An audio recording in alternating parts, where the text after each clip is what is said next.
In this video, we want to go through the functions of the eWincher, discuss why we decided to get one, and how it's performed in over 1,000 miles of cruising. So let's take a quick look at what it actually is then. I mean, it is, as you can see, designed around a normal winch handle. It's got the same ergonomics. It's actually quite easy to use because with the normal winch handle, to unlock it, you've got the little lock up here that you've got to try and do to get in. And with the eWincher, it's on a little spring thing underneath, which means your hands are quite nicely balanced on it. You haven't got to try and get your hand at the top to undo it. You just pull that and slot it in, and it's locked in place then in the normal way. This trigger has a twin purpose in that when you pull it, it wakes the thing up out of sleep as well, so the little green light will come on to tell you it's ready for use. Now you might think, is it worth shelling out all the money for something like this when basically you can do the same job with a power drill? We certainly did think that, but we discounted it pretty quickly, and that's for lots of reasons really. I mean, a power drill, yes, you can get the spigot, the right angle attachment, so it can go in, it can do that job, but this has got the ergonomics. You have to really push against this. It's got 50 Newton meters of force. I know that means not much, but I can tell you it means you are pushing against this when you're using it, and you need the ergonomics to be right for that. Also, you need the speed. This has got 110 RPM. It's got a 28 volt battery, this, so it can sort of provide that sort of torque and speed. Most cordless drills are 18 volt batteries, and yeah, not waterproof, all sorts of reasons. So yeah, as I say, we discounted that pretty quickly and decided something like this is what we needed. So we looked around all the different powered winches that we could find at the Annapolis Boat Show 2 years ago, and basically decided this was the one that we would go for, but it was in a sort of nice to have category rather than a must have category, and we were only buying things our budget for a must have things at that stage. And I think we've spent the next year regretting that, because we thought, oh, it's so many occasions that something like this would be useful. So the next time we went in, we were pretty set on getting it, but then we had this demo from Brian from the Yacht Rigger, which really convinced us. And this powers every winch you walk up to, powers windlasses, and it is quite powerful. I have it in the second speed right now, and this is hooked up to a weight that weighs the same as me, so that's about 165 pounds. Okay. And I'm going to go ahead and brace myself for the work I'm getting ready to do, and that's how fast I can pick it up. Wow. And once it gets a little bit more difficult, I can switch it into the other gear. Yep. And now I'm going into the other gear that's substantially easier. If I still wanted it to go faster, I can still crank at the same time. Okay.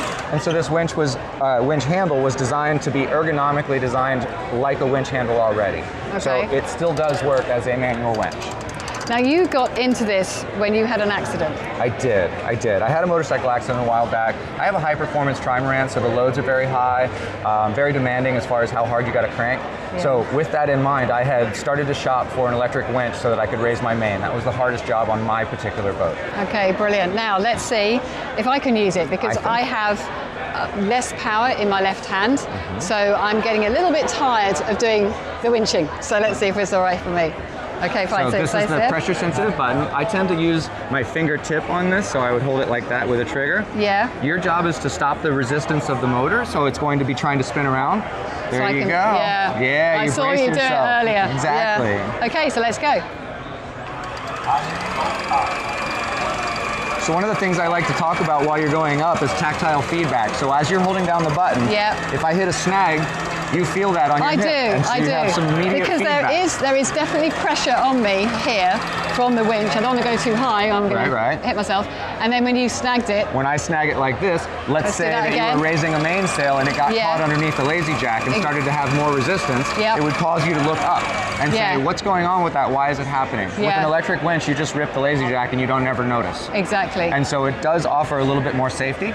Now, what Brian is saying there is definitely true. There was an occasion where I was using this winch. This is what we use to wind in our head sails, and I'd just done some maintenance on the roller reefing for the Yankee and hadn't put enough wraps around the coil in there, and I think it's something that a lot of our sailors have done at some stage, because when you then pull it in on a very tight wrap because it's windy, it takes more turns to get it all in and it comes to the end, and that's what happened with this. But I could definitely feel it was at the end and stopped, so no damage was done.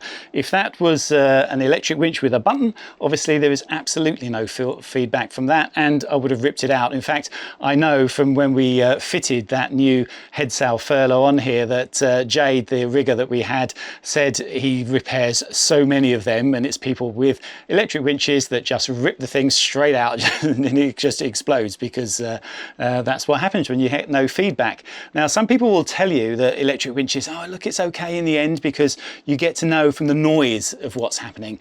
And that's probably true to a certain extent, but not until you've broken a few things do you get to know that. And then what happens is that somebody else new comes on your boat as crew and they don't know, and they do break things. I mean, I actually know several sailors that don't let any crew, any new people on the boat, use any of the winches for exactly that reason. So yeah, it's not something I really like, is electric winches just on a button. You do get much more feedback with this, and that's a really good plus point for them.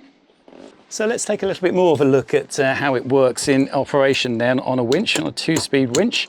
As any sailor will tell you, when you turn anti-clockwise, you're in the fast mode, getting something in quickly, and then when you want to do the last bit, you turn it clockwise and you get more power, and that's second speed.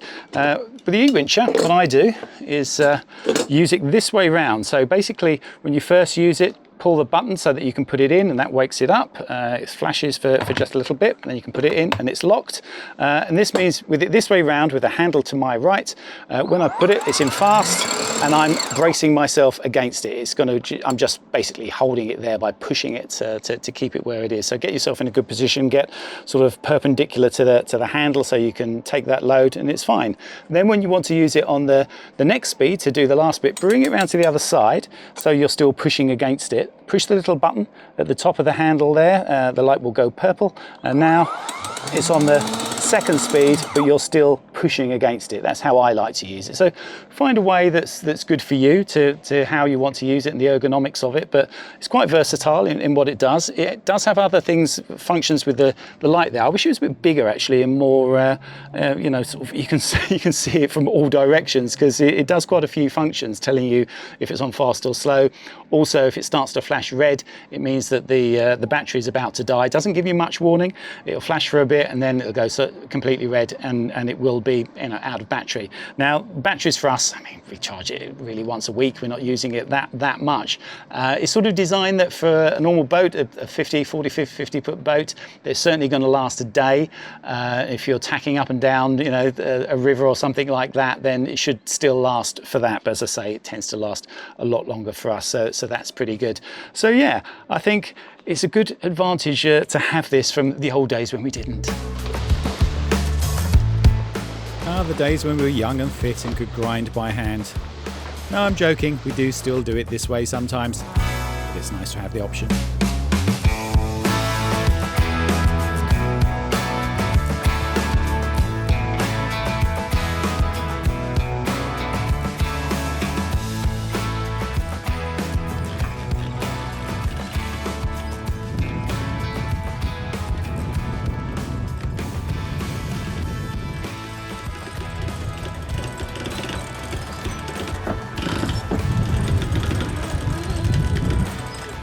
Electric winch, and then you'll be able to finish them off.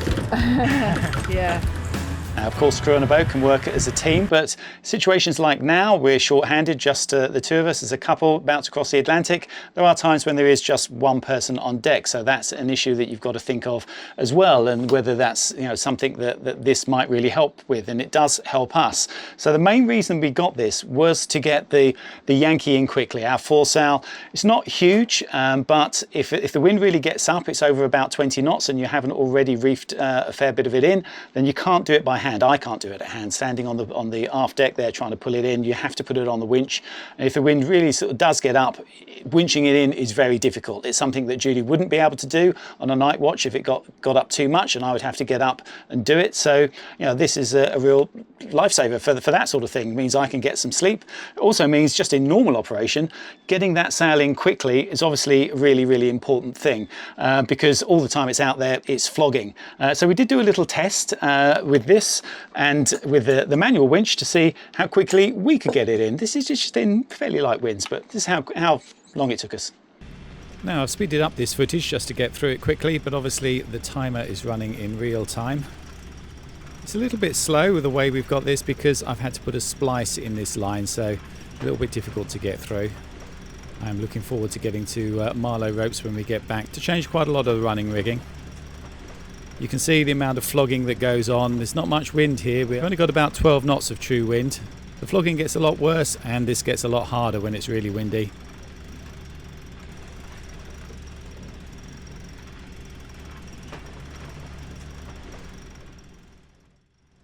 It's still a workout though. And with the manual winch, it takes 1 minute 48 seconds. With the eWincher, again, I start slow just to get through to where that splice is. It's actually easier to get through because I can pull it through with the other hand. And then off we go. I can grind as well as use the electric winch. And the time, 45 seconds. Okay, so it's faster and a lot easier. Now, how much winching work you have to do on your boat obviously depends on the size of boat you have, but also on how you've set it up. One of the reasons I like a cutter rig, we talk about this in the Which cruising boat video that we made a while back, is that it's dividing the sails up. You don't have that huge genoa that even on a smaller boat than ours might be too much to grind in for some members of the crew. So that's important, you know, to look at how you've done things. If you've led everything back for reefing, for instance, into the cockpit, which some people really like for safety, means that some of that effort might be huge. It might be something that you will need an electric winch of some sort to be able to do it. So it's then making the decision on how you're going to do that, how you're going to set the boat up maybe from the start. I mean, we actually sailed on a Kraken a while back. You might have seen this video, and Dick Beaumont, who makes these fantastic boats, has set them up with electric winches, and he did that on purpose to say that, well, the way he set up the boat, because it's a Solent rig and it can have those big four sails, you definitely need it, in his opinion, for the boat. And actually, he told me an interesting story over dinner one night when one of his customers who spec'd the boat decided, no, I don't want electric winches. He's got a couple of strapping young sons who could do the winching for him, and definitely decided he didn't want them. So Dick reluctantly spec'd the boat with manual winches. Now, about a year later, he said, this guy came back and said, no, you're right, it does need to have the electric winches. So you've sort of got to know if that's needed. Now, for him, I hope the advice Dick gave him was, don't spend that enormous amount of money it would have been to change those winches to electric winches. If you can imagine all the winches on a boat, if you've got to do all those, that's an enormous amount of money to do. But to do something, you know, like the eWincher, I think would be the perfect solution for that. And on some boats as well, if you decide you want an electric winch, have you got the space for it? Because when you fit them, they've got to have the motor underneath. They do make one. I know Cell make one that's all the motors are inside, so it doesn't have that for people that don't have the room to do it. But the problem with that is you then haven't got the manual system. You can't manually winch them, which I think is a very bad idea. I think you know, definitely need to be able to do things manually if something goes wrong. And that's, you know, one of the problems I have generally anyway with electric winches is that, you know, if one of those winches goes, one of your sheet winches goes, the motor for that, then you're stuffed, aren't you? Because you can't use anything else. That winch needs to work. So yeah, they're a very important part of the boat, and if all separately they are electric winches, then any one of those breaking, if it was a key winch, then it might put you in a lot of trouble. So yeah, sort of take a think about, you know, how you're going to do that, and this is giving you another option. Having the eWincher is definitely another option for how you're setting up your boat. Now, one of the reasons that you might want to get an electric winch of some sort is to get up the mast. We fortunately have mast steps, so it's not been a big consideration for us because I can just climb up there. Judy has a line around here which is a safety line. She can just take up the slack as I go. But yes, you've got to think about how you're going to do that because obviously a really important thing while you're cruising. I went up the mast about a week ago, just before we left the Bahamas to come to here, to Bermuda, to do a check, and it was a good job that I did because I did find some chafing there.